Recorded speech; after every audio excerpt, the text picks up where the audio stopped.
Hello दोस्तों, इस video में हम कक्षा 9 गणित के चौथे चैप्टर दो चर वाले रैखिक समीकरण यानी लीनियर इक्वेशंस इन टू वेरिएबल्स इसके इंपॉर्टेंट क्वेश्चंस करेंगे। देखो, एग्जाम में आपके पास 4 मार्क्स के इसमें आते हैं, कभी कभार 5 मार्क्स के भी इसमें पूछे गए हैं, कभी 3 मार्क्स के, डिपेंड करता है। एवरेज 4 मार्क्स समझ लो। और अगर आपने ये वीडियो अच्छे से देखा तो मैं आपको विश्वास दिलाता हूँ कि 4 नंबर तो आपके पक्के समझ लो एग्जाम में। मैंने बहुत अच्छे अच्छे क्वेश्चंस लिए हैं और ये क्वेश्चन कई बार पूछे गए हैं और आपके आने वाले एग्जाम में भी आने की बहुत संभावना है इनकी। और इन क्वेश्चंस को करने के बाद ये चैप्टर आपका बहुत अच्छे से तैयार हो जाएगा। ओके, तो वन बाय वन इन्हें करते हैं। पहला क्वेश्चन है, समीकरण ये को इसके रूप में व्यक्त कीजिए और ए बी और सी के मान ज्ञात कीजिए। तो हमारे पास समीकरण है x minus 4 is equal to √3y। अब हमने इस समीकरण को इस रूप में व्यक्त करना है। यह समीकरण क्वेश्चन में दी है। अब हमने क्या करना है, इसको इसके रूप में व्यक्त करना है। तो देखो, यानी x को अपनी जगह पे रखते हैं, y को इधर लेके आ जाते हैं और -4 तो अपनी जगह पे है ही। अब आप देखेंगे कि हमने इसको इस रूप में लिख दिया, तो हम लिखेंगे कि यह ax plus by plus C is equal to 0 का रूप है। ठीक है। और अब ए बी सी के हमने मान ज्ञात करने हैं, तो हम लिखेंगे कि a इज इक्वल टू, अब x का गुणांक a है ना, तो यहाँ पे x के साथ क्या है, 1 है। जब कुछ ऐसे दिखता नहीं तो 1 होता है वो, है ना। x के साथ यहाँ पे 1 है। y का गुणांक यहाँ पे क्या है, b है। और यहाँ y का गुणांक क्या है, -√3 है। अब c जो कि अचर यहाँ पर है, ये यहाँ पर है -4। और ये क्वेश्चन कंप्लीट हो चुका है। ठीक है, तो आई होप आपको समझ आया होगा ये। सेकेंड क्वेश्चन है, और ये बहुत इंपॉर्टेंट, बहुत बार पूछा गया क्वेश्चन एग्जाम में। यदि x बराबर 2 y बराबर 1 और समीकरण इसका एक हल है तो k के मान ज्ञात कीजिए। तो देखो, हमारे पास समीकरण है 2x plus 3y is equal to k। अब x बराबर 2 रखना है, y बराबर 1 रखना है और k का मान ज्ञात करना है, यही है। ठीक है, तो हम लिखेंगे कि x बराबर 2 y बराबर 1 रखने पर तो क्या होगा, ये हो जाएगा 2 इंटू एक्स की जगह पे हमने 2 रखना है, प्लस 3 इंटू वाई की जगह पे हमने 1 रखना है, बराबर के। तो ये हो जाएगा 4 प्लस 3 इज इक्वल टू के, और के हो जाएगा 4 प्लस 3 हुआ 7। ओके, और ये हमारा आंसर आ चुका है। तो इस तरह से सेकंड क्वेश्चन हुआ कंप्लीट। ठीक है। क्वेश्चन नंबर 3, हमारे पास ये समीकरण है और हमने इसके 2 हल लिखने हैं। एक बात ध्यान रखना, अगर 2 हल पूछा हो तो एक बहुत ही शानदार टेक्निक है। पहले x को 0 रखो, y निकाल दो, फिर y को 0 रखो और x निकाल दो।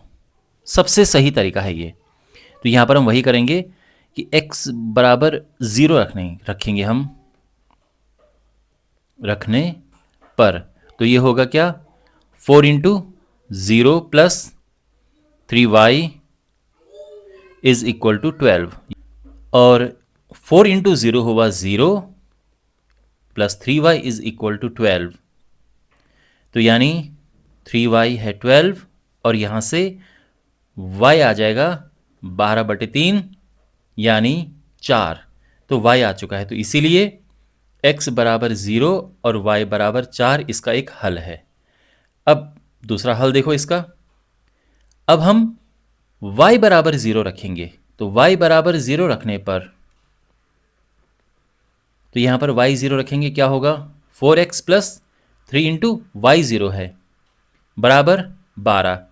तो ये होगा 4x बराबर 12 और x आ जाएगा 12/4 यानी 3। ठीक है, तो हम क्या कह सकते हैं, x बराबर तो 3 है और y हमने 0 रखा था, तो एक हल इसका ये है। तो ये हमारे आंसर हो चुके हैं। एक हल ये है और एक हल ये है। 2 हल हमने ज्ञात कर दिए हैं। मुझे उम्मीद है कि आपको समझ आया होगा ये। क्वेश्चन नंबर 4, जांच कीजिए कि क्या ये जो बिंदु है इस समीकरण का हल है। तो यहां पर हमारे पास जो समीकरण है, अब हम क्या करेंगे, x की जगह पे रखेंगे 0, y की जगह पे रखेंगे 2 और फिर देखेंगे कि जो बाएं पक्ष और दाएं पक्ष बराबर आ रहे हैं कि नहीं आ रहे हैं। तो हम लिखेंगे कि x बराबर 0 और y बराबर 2 समीकरण में रखने पर।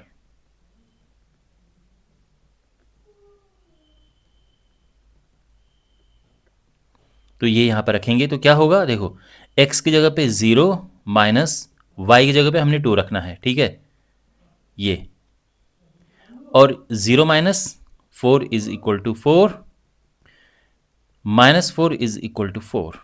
तो यहाँ पर हम देख सकते हैं कि जो लेफ्ट हैंड साइड है बाएं पक्ष, ये दाएं पक्ष यानी राइट हैंड साइड के बराबर नहीं है। तो इसीलिए हम ये कह सकते हैं कि जो ये है ये दिए समीकरण का हल नहीं है।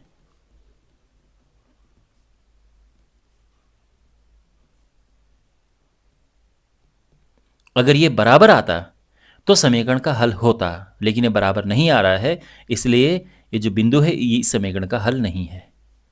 ओके, तो मुझे उम्मीद है कि आपको समझ आया होगा ये सोल्यूशन। क्वेश्चन नंबर 5, एक नोटबुक की कीमत एक कलम की कीमत से दोगुनी है। इसे निरूपित करने के लिए एक रैखिक समीकरण लिखिए। देखो यहाँ पर हमारे पास दो चीज़ें हैं, एक है एक नोटबुक की कीमत और दूसरा है एक कलम की कीमत। तो हम एक चीज़ को x ले लेंगे, एक चीज़ को y ले लेंगे। तो अगर हम इसे x लेते हैं और इसे y लेते हैं तो समीकरण क्या बनेगा, देखो नोटबुक की कीमत ये है x, ये कितनी है, कलम की कीमत से दोगुनी। तो ये हमारी समीकरण बन गई, ये हमारा आंसर है। लेकिन तरीके से लिखते हैं तो मैं यहाँ पे बताता हूँ कि एक एग्जाम में अगर आ गया तो सिस्टमेटिकली कैसे लिखें। तो सबसे पहले हम लिखेंगे कि माना एक नोटबुक की कीमत x और एक कलम की कीमत y है। माना एक नोटबुक की कीमत x और एक कलम की कीमत y है। तो प्रश्नानुसार क्या है, नोटबुक की कीमत यानी x बराबर कलम की कीमत यानी y से दोगुनी ये। और इसको हम मानक रूप में लिखेंगे तो देखो 2y इधर आएगा, तो ये हो जाएगा x माइनस 2y बराबर 0 और ये हमारा आंसर है। ओके, क्वेश्चन नंबर 6, इस समीकरण के कितने हल हैं। देखो कभी भी आपके पास समीकरण कम और जो इसमें चर हैं वो ज़्यादा मिले तो हमेशा इसके अपरिमित रूप से अनेक हल होते हैं। तो यहाँ पर देखो आसान भाषा में ये कहूँ, समीकरण हमारे पास कितनी है, यहाँ पर एक है ना, एक समीकरण है, समीकरण है एक, और चर कितने हैं, चर हैं 2। तो जब चरों की संख्या समीकरणों की संख्या से ज़्यादा होती है तो उस केस में हमेशा अपरिमित रूप से अनेक हल होते हैं। इस बात का ध्यान रखना, ठीक है। अगर इतना सब कुछ नहीं जानना है तो आप ये समझो कि एक समीकरण अगर हमारे पास है, केवल एक समीकरण और इसमें 2 चर हैं, तो सीधा अपना आपका आंसर होना चाहिए अपरिमित रूप से अनेक, बस, ठीक है। तो इसमें हमें सिंपल आंसर बताना है, ये होगा इसका आंसर अपरिमित रूप से अनेक हल। तो ये हम आंसर लिख देंगे। अगर फिर भी आपसे पूछा हो कि इसको देखो, ये तो 1 नंबर का क्वेश्चन था, ये हमने आंसर लिख दिया। अगर ये क्वेश्चन 2 या 3 नंबर में होता कि सिद्ध कीजिएगी कि आपकी ये बात सत्य है या नहीं है, तो हम क्या करते, x बराबर 0 रखते, y कुछ आता, फिर x बराबर 1 रखते, y कुछ आता, फिर x बराबर 2 यहाँ पर रखते, y कुछ और आता, और इस प्रकार से बहुत सारे हल हम लिखते। फिर हम ये कहते कि इसके अपरिमित रूप से अनेक हल हैं, ठीक है, जिसको हम अनंत हल भी कहते हैं। खैर हम इतना लिखेंगे। आई होप आपको सोल्यूशन समझ आ गया होगा। क्वेश्चन नंबर 7, यदि बिंदु ये समीकरण इसके आलेख पर स्थित है तो ए का मान ज्ञात कीजिए। तो सिंपल ये है कि ये जो बिंदु है इस पर स्थित है, तो हम क्या करेंगे, x की जगह पे 3 रखेंगे, y की जगह पे 4 रखेंगे और a का मान ज्ञात करेंगे यहाँ पे। तो हम ये लिखेंगे कि समीकरण देखो क्या है हमारे पास, 3y is equal to ax plus 7। हम लिखेंगे x बराबर 3 और y बराबर 4 रखने पर तो क्या होगा, x हम 3 रखेंगे, ध्यान रखना x 3 y 4 है। तो यहाँ पर देखो y 4 है ना, ये x और ये y, तो y 4 है और x 3 है प्लस 7, यहाँ तक सब ठीक। 4 तियाँ 12, ये हुआ 3a प्लस 7, 7 इधर आएगा माइनस होगा, 12 में से 7 गया 5, 5/3 हो जाएगा a, यानी a बराबर 5/3, और ये आंसर आ चुका है। ठीक है, तो इस तरह से हम ज्ञात करेंगे इसे। क्वेश्चन नंबर 8, रैखिक समीकरण इसको मानक रूप में लिखिए और ABC के मान बताइए। तो हमारे पास है 5x is equal to -y। तो मानक रूप होता है ax plus by plus c is equal to 0, यानी पहले x फिर y फिर c। तो सिंपल है कि इसको लेफ्ट में लेके आ जाओ, और ये हो गया है। ओके, तो हम लिखेंगे कि यह ax plus by plus c is equal to 0 का रूप है, यानी जो रैखिक समीकरण का मानक रूप होता है उसके रूप में हमने इसे लिख दिया है।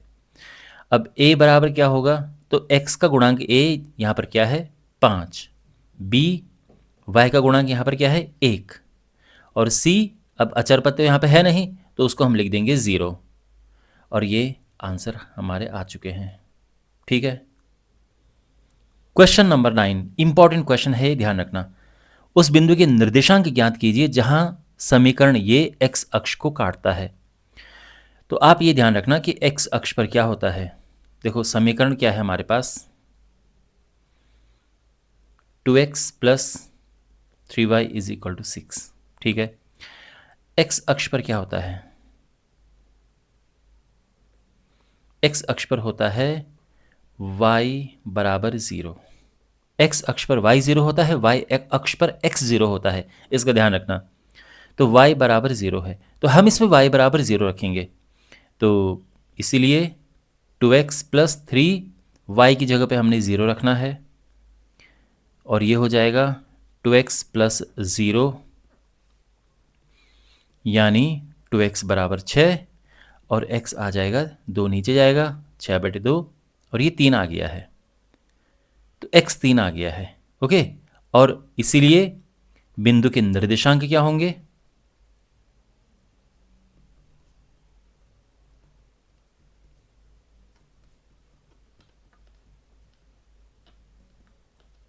तो आप जानते हैं कि निर्देशांक जब हम लिखते हैं तो पहले x आता है फिर y आता है, ये, और ये आंसर आ चुका है। ठीक है। क्वेश्चन नंबर 10, दो संख्याओं का योग 25 है, इस कथन को दो चरों वाले रैखिक समीकरण के रूप में व्यक्त कीजिए। तो सबसे पहले हम लिखेंगे कि दो संख्याएं ना, तो मानक संख्याएं x और y हैं। तो हम लिखेंगे मानक संख्याएं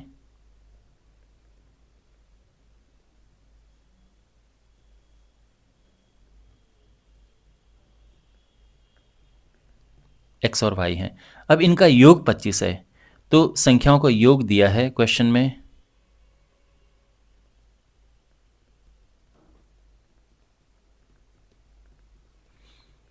ये है 25। तो इसका क्या मतलब है, संख्याओं का योग यानी x और y का योग 25। 25 को हम लेफ्ट में लेके आएंगे, क्योंकि हम इसको एक प्रॉपर मानक रूप में हम लिखेंगे। तो ये हो गया है, और ये हमारा आंसर है। मानक रूप मतलब जो होता है ना कि पहले x वाला फिर y फिर अचर पद, तो इस रूप में हमने लिख दिया है, और ये आंसर है हमारा। आई होप आपको समझ आया होगा। वैसे बहुत सिंपल था ये, इसमें ऐसा कुछ था नहीं।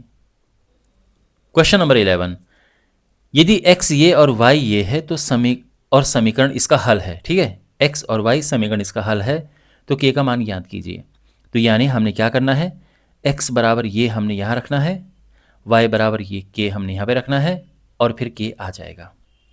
तो हमारे पास समीकरण है 3x minus 5y is equal to 7। अब हम यहाँ पर रखेंगे x बराबर 2k माइनस 1, y बराबर k रखने पर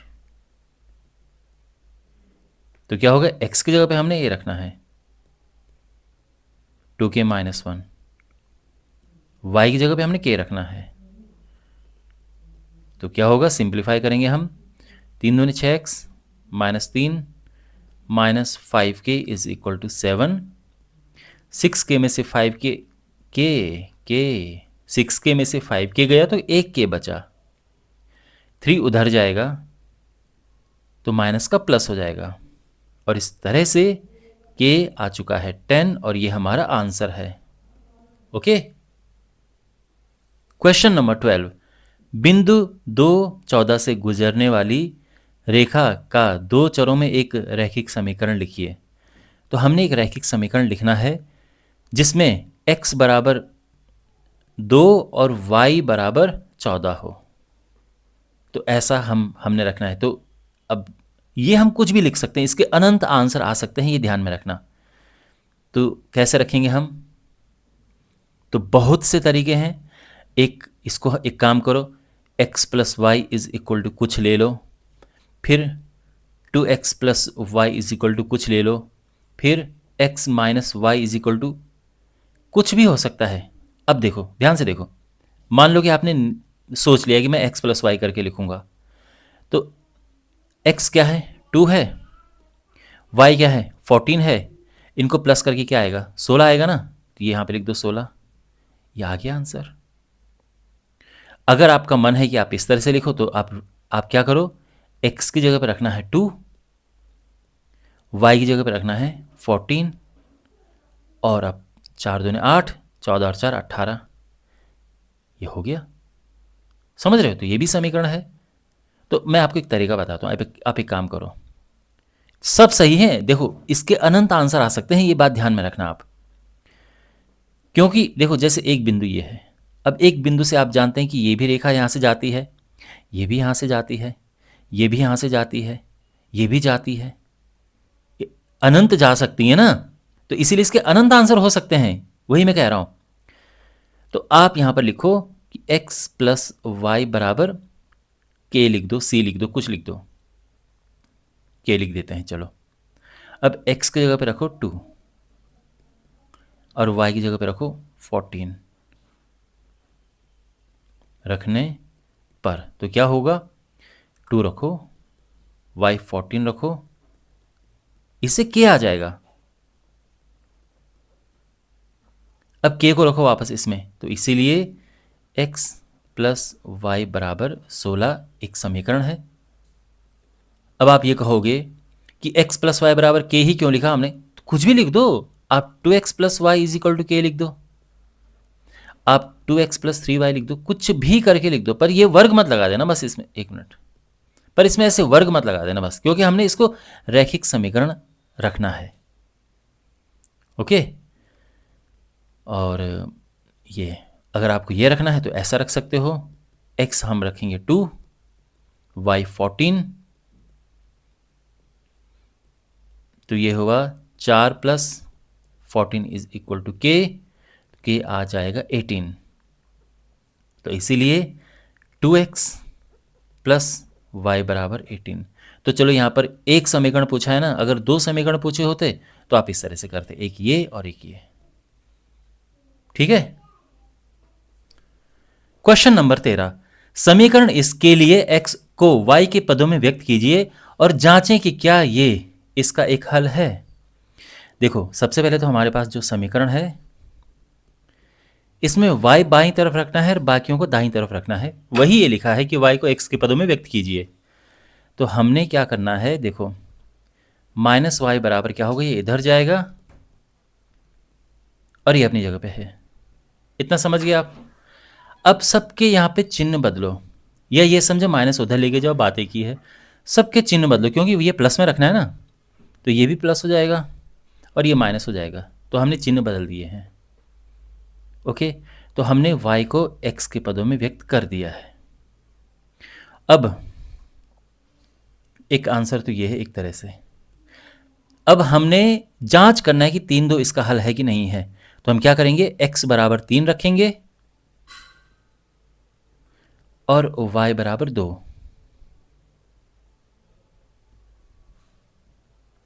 रखने पर, तो ये रखेंगे हम, तो ये है 2 बराबर, ये हमने 2 रखा और ये रखेंगे 3 माइनस 4, तो ये होगा 6 माइनस 4 और 2 बराबर 2। तो यानी यहाँ पर क्या है, बाएं पक्ष बराबर दाएं पक्ष आ रहा है। तो हम कहेंगे कि हाँ 3 2 समीकरण का एक हल है, कि हाँ 3 2 दिए समीकरण का एक हल है, और ये हमने सिद्ध कर दिया है। जांच करना है जो भी है, तो इस तरह से इसको करेंगे। तो इसमें कुछ ऐसा है जो आपको मुश्किल लगा होगा। क्वेश्चन नंबर 14, यदि x बराबर माइनस लैम्डा और y बराबर 5/2 समीकरण का हल है तो लैम्डा का मान ज्ञात कीजिए। ओके, तो हमारे पास समीकरण है x plus 4y minus 7 is equal to 0। x बराबर हमने माइनस लैम्डा रखना है और y बराबर 5/2 रखने पर क्या होगा, x की जगह पे माइनस लैम्डा 4, y की जगह पे 5/2 माइनस 7 बराबर 0। तो माइनस लैम्डा, ये देखो इसका एक गुणा है एक तरह से अगर देखा जाए तो, इससे ये कटेगा 2 बार, 5 दूनी होगा 10, तो minus lambda plus 10 minus 7 is equal to 0, minus lambda plus 3 बराबर 0। और अब आगे क्या होगा, किस तरह से 3 अगर दाईं ओर जाएगा तो प्लस का माइनस हो जाएगा, माइनस माइनस से कट जाएगा, तो लैम्डा बराबर 3 आ जाएगा। ये हमारा आंसर है। ठीक है।